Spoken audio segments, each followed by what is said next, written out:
নমস্কাৰ কবিকণ্ঠৰ আজিৰ খণ্ডলৈ আপোনালোকক স্বাগতম জনাইছোঁ।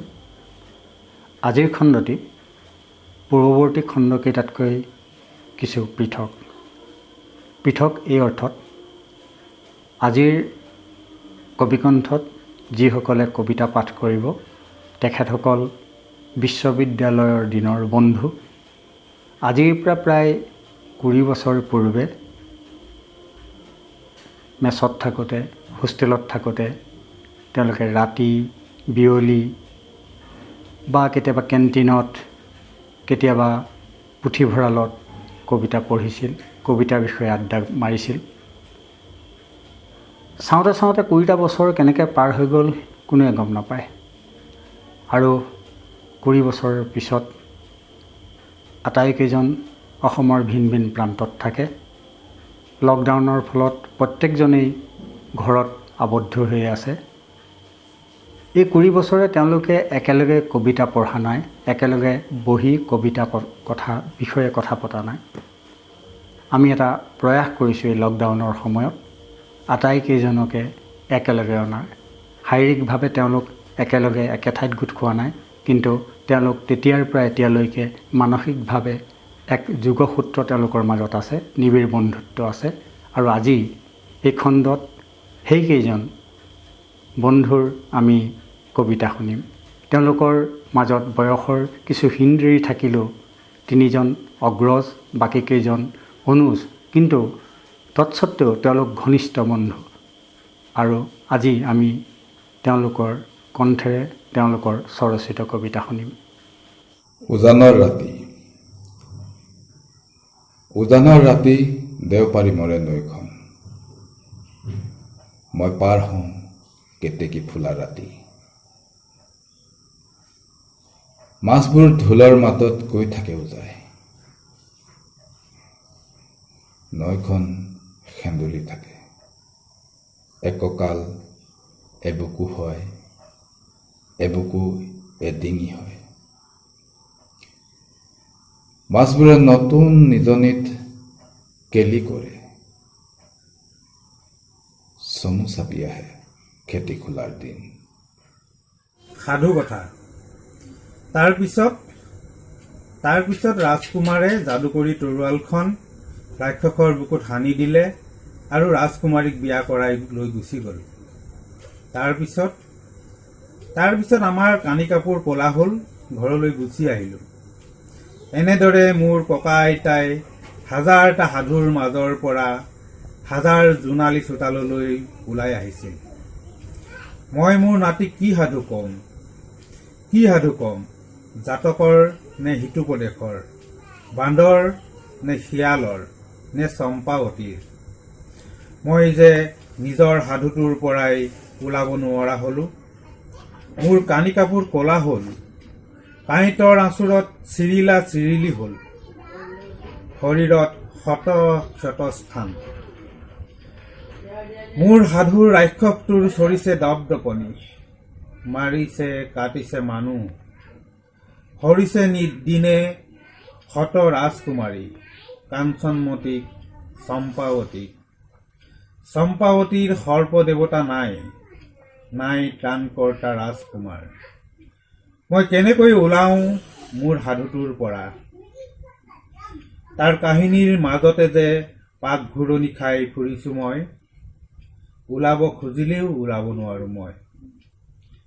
কি সতেৰে কেনেকৈ কম মোৰ নাতিক যে কেৱল কানি কাপোৰ ক'লা হ'ল বাবেই মই গুচি আহিলোঁ ৰাক্ষসৰ হাতত মোৰ মানুহবোৰ থৈ। কিমান দিন এনেদৰে আৰু কিমান দিন মোৰ যে কানি কাপোৰ ক'লা হ'ল। আৰু মই পাঠ কৰিবলৈ লোৱা কবিতাটিৰ শিৰোনাম গেইট। দাঁতবীয় সাংকেতিক গৰ্জনেৰে চল বিচৰা বতাহৰ গতি ৰুদ্ধ কৰি ৰাজহাউলীৰ সন্মুখত এখন গেইট থিয় কৰা হ'ল। সন্মুখত এখন প্ৰকাণ্ড গেইট নহ'লে প্ৰাসাদৰ গৰিমা ৰক্ষা নপৰে। মন্ত্ৰীৰ মন্ত্ৰণা। এতিয়াৰ পৰা সকলো সময়তে সকলোৰে বাবে খোলা নাথাকে প্ৰাসাদৰ দুৱাৰ। দৰিদ্ৰ আৰু কুঙা সপোনবোৰে দৌৰিব নোৱাৰে। দুপিয়াই দুপিয়াই এদিন সিহঁত উপস্থিত হয় প্ৰাসাদৰ গেইটত। এক উদ্ধত অহমিকাৰে তলাটোৱে তৰ্জনী আঙুলিৰে টিকিং কৰি যেন ইংগিত কৰিছে, না না না, তোমাৰ প্ৰৱেশৰ বৈধতা শেষ হৈছে। গুলপীয়া বাহনত অহা এজাক পখিলা শিলশিলাই পাৰ হৈ যায়। ভোকাটোৰ সপোনবোৰ হ'ব নোৱাৰে বা বোলা পখিলাৰ জাক। হেতা পৰা সপোনৰ ফুলনিত এতিয়া বিষাদৰ কুঁৱলী। সকলো উৎসাহ, সকলো আনন্দ ইয়াতেই স্তিমিত। ময়ো দৌৰিছোঁ ভোকাটোৰ সপোনৰ সতে, কিন্তু দৌৰিব পৰা নাই চল বিচৰা যাদৃচ্ছিক পখিলাৰ সতে। লোহাৰৰ ৰেলিংবোৰত বগুৱা বাই ডেডাউৰি পাৰিছে মোৰ দুখৰ লতাবোৰে, কিন্তু লোটকত নগলে লোৰ গজাল। ক্ষোভবোৰে মূৰ আচাৰি চিটিকি পৰিছে। ফুটুকা ফুটুকি শিলবোৰত এতিয়া তেজ আৰু ৰং চিনিব নোৱাৰি। অভিযোগৰ বাৰ্তাবোৰ ৰজাৰ ওচৰলৈ প্ৰেৰণ কৰা হ'ল। মন্ত্ৰীৰেও মন্ত্ৰণা হ'ল, কিন্তু বন্ধ গেটৰ তলাত লগা চাবিপাত উদ্ধাৰ নহ'ল। ৰজা আচৰিত। ইমান অভিযোগ, ইমান ক্ষোভ প্ৰাসাদলৈ সৰকি আহি আছিল নে অতদিনে এই পথেৰে? আজি ৰজাৰ ওচৰ চাপিব নোৱাৰে এইবোৰ কেলেহুৱা সপোনে। লুৰ গ্ৰীলৰ চেপাত ডেডাউৰি পাৰি নিথৰ হৈ পৰি ৰৈছে মোৰ দুটামান অশ্লীল কবিতা। তোমালোকৰ বাবে খোলা নাযায় এই পথ, তোমালোকৰ বাবে সজোৱা নাই এই প্ৰাসাদৰ প্ৰাংগণ। মোক তিৰস্কাৰ কৰি সিপাৰৰ পৰা অহংকাৰবোৰে চাই আছে। নিষ্কৰ্মা কামচোৰ অভিমানবোৰে দেউদি ফুৰিছে। দুটামান চকুৰ চন্তৰীয়ে ধেনুভিৰিয়া চাৱনিৰে উভালি আনিছে কিছুমান সন্দেহৰ পুলি। ৰজাৰ সোঁৱে বাৱে পুতি থলে ভেটিবলৈ অভিযোগৰ বেলি।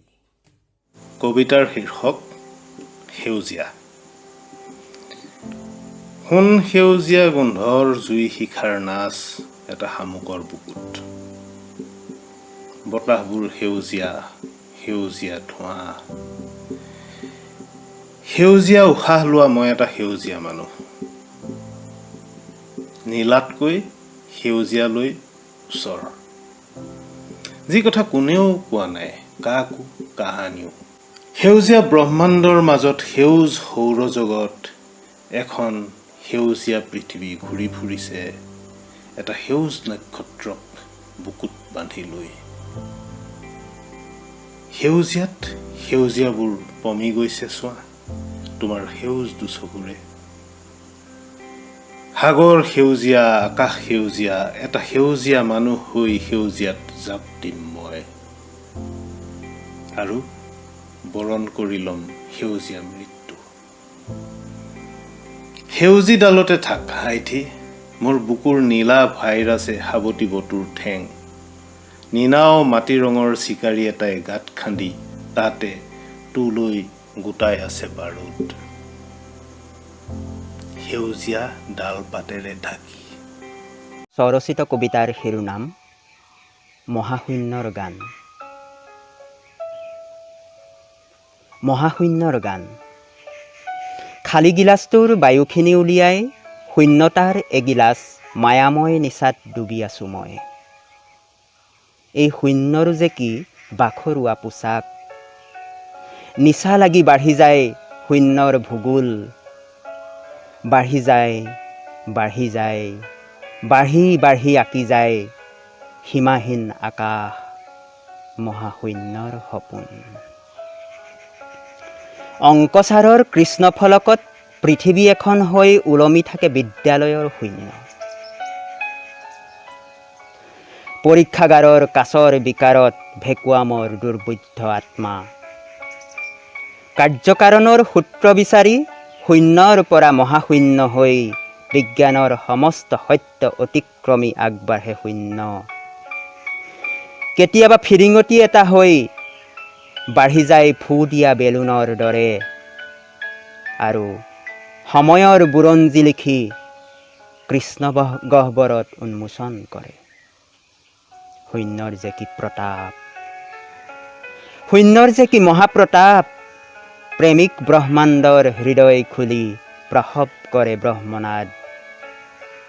সেই শূন্যকে হ'ব খোজো মই, সেই মহাশূন্য। কবিতাৰ শিৰোনাম লং দৈ ও মোৰ চেং দৈ। লং দৈ ও মোৰ চেং দৈ, কা কোনি দিবি আখৈ। তলে পুতল জাকৰ মিঠা কথাৰ ফুটে আখৈ। তালু চাই বহুৱাব দাঁত তক্ষক জাত। মৰম দিলে মান হেৰুৱাবি, চুবলৈ দিলে চোৱাত মজিবি। লং দৈ ও মোৰ চেং দৈ, নদুকা দেহাবোৰ সিহঁতৰ এনেও ৰং চঙীয়া। তাত শিকিলে ভেকুলী জাপ, বুন্দাৰ ৰাগ, কান্ধুলি লুটি। এতিয়া দেখিছনে ইলুটি শিলুটিৰে দেশখনকে লুটিয়াইছে। নপতা ফুকন হৈ ৰজা হবলৈ ধিয়াইছে। দেওধায়ে বোলে এইবাৰ সিহঁতৰেই ৰাজ, সেনৰ এজাত। লং দৈ ও মোৰ চেং দৈ, বচাই চলিবি গা। পথাৰৰ বোকা থাকিলেও লাগি, নহলেও তহঁত নদুকা হৰিণী। সিহঁতৰ চিকাৰী হৰে বিন্ধিবহি দেহা। সেয়ে বোলো বচাই চলিবি গা। এই আওকাল পাৰ নোহোৱালৈকে, 10খন ৰাইজে নোগোৱালৈকে, পৰজা ঐ জৰৌৰোৱা, চেকনি ঐ চপাই ধৰা। পাগল, তেওঁৰ দৰে মই হাঁহিব নাজানো। দেখা দেখি হলে মৰা জীউ লগা হাঁহিটোৰ অৰ্থও মই নিবিচাৰোঁ। পুলিচ পইণ্টত প্ৰায়ে যে লগ পাওঁ, তাৰে অছিলা লৈ মোৰ পৰা তেওঁ একো নিবিচাৰে। হয়তো তেওঁৰ কোনো অভাৱেই নাই। কাহানিও তেওঁ সুধি পোৱা নাই মোৰ নাম বা ঠিকনা, জানিব বিচৰা নাই মোৰ বংশ পৰিচয়। অভাৱৰ অভাৱত ভোগা মানুহজনৰ বাবে জীৱন যেন এক নিস্পৃহ দৰ্শন। তেওঁৰ জীৱনচৰ্যাৰ প্ৰতি মোৰ আগ্ৰহ যেন এক নিষ্প্ৰয়োজনীয় কদৰ্যতা। সেইবাবেই মই জানিব নিবিচাৰোঁ উচ্ছিষ্ট বিচৰা শিশুৰ প্ৰতি তেওঁৰ কিহৰ দৰদ। তেওঁ পাগল বাবেই মই বুজি নাপাওঁ চাৰিআলিৰ তিনিঠেঙীয়া কুকুৰটোৱে তেওঁৰ উমান পালেই কিয় নেজ জোকাৰে। কবিতাৰ শিৰোনাম বাওঁ। বাইকৰ অনিয়ন্ত্ৰিত গতি, বাছৰ খুন্দা অথবা ট্ৰাকৰ চেপাত, যিকোনো মুহূৰ্তত, যিকোনো দিন হাউলি পৰিব আপুনি পথৰ দাঁতিত। আইন আদালত শুভাকাংক্ষী সুধীজন দৌৰি আহিব আপোনাৰ মৃত্যুত। মৃত্যুৰ পাছতো আপোনাৰ দুখ খুচৰি কৰিব প্ৰশ্ন, পথৰ কোনফালে আছিল আপুনি? বাওঁ নে সোঁ? বাওঁফালে গ'লে ভাল, আমি সকলোৱে জানো।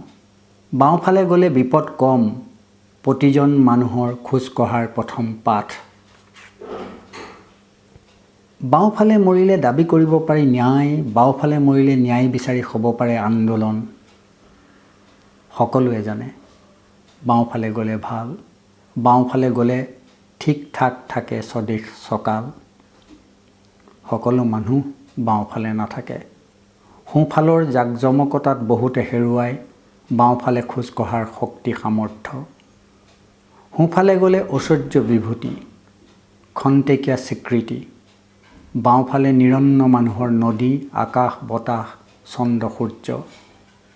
সোঁফালে যোৱাসকলে বাওঁফাললৈ কঢ়িয়াই আনে ক্ৰমশঃ এন্ধাৰ আৰু কফুৱা কষ্ট।